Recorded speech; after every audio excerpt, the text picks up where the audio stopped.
हे प्रियो, ये बात तुमसे छिपी न रहे कि प्रभु के यहाँ एक दिन 1000 वर्ष के बराबर है और 1000 वर्ष एक दिन के बराबर है।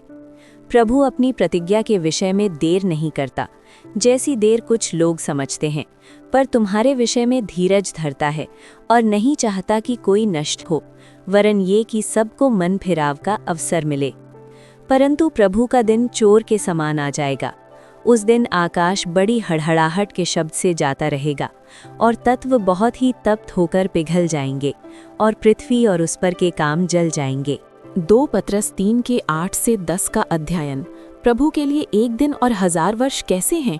प्रभु के लिए एक दिन 1000 वर्ष के समान है और 1000 वर्ष एक दिन के समान है। परमेश्वर समय के बंधन में नहीं है। जो हमें देरी लगती है वो प्रभु के लिए देरी नहीं है। वो अनंत है। भूत, वर्तमान और भविष्य उसके सामने एक समान है। सीख, हमें अपने सीमित समय बोध से परमेश्वर को नहीं आंकना चाहिए। प्रभु अपनी प्रतिज्ञा पूरी करने में देर क्यों करते हुए प्रतीत होते हैं?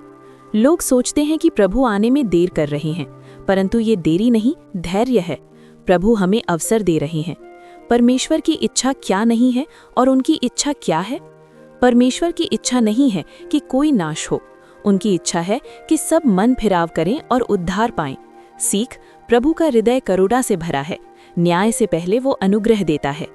प्रभु का दिन कैसे आएगा? प्रभु का दिन चोर के समान आएगा, अचानक, बिना चेतावनी, जब लोग तैयार नहीं होंगे। सीख, प्रभु का आगमन निश्चित है, पर समय अज्ञात है। आकाश और पृथ्वी का विनाश कैसे होगा? आकाश बड़े शब्द से जाता रहेगा, तत्व आग से पिघल जाएंगे, पृथ्वी और उसके काम जल जाएंगे। ये सब दर्शाता है कि ये संसार अस्थायी है। हमें किस प्रकार का जीवन जीना है? पद 11 और 12 के अनुसार पवित्र चाल चलन, भक्ति का जीवन, प्रभु के आगमन की प्रतीक्षा, इस संसार से अधिक स्वर्गीय बातों पर ध्यान। सीख, परमेश्वर कभी देर नहीं करते। उनका धैर्य हमारे उद्धार के लिए है। संसार नाशवान है, आत्मा अनंत है। आज का जीवन आने वाले दिन की तैयारी है। मनन, क्या मैं प्रभु के धैर्य को हल्के में तो नहीं ले रहा? क्या मेरा जीवन पवित्रता और मन फिराव को दर्शाता है? यदि प्रभु आज आ जाएं, तो क्या मैं तैयार हूँ?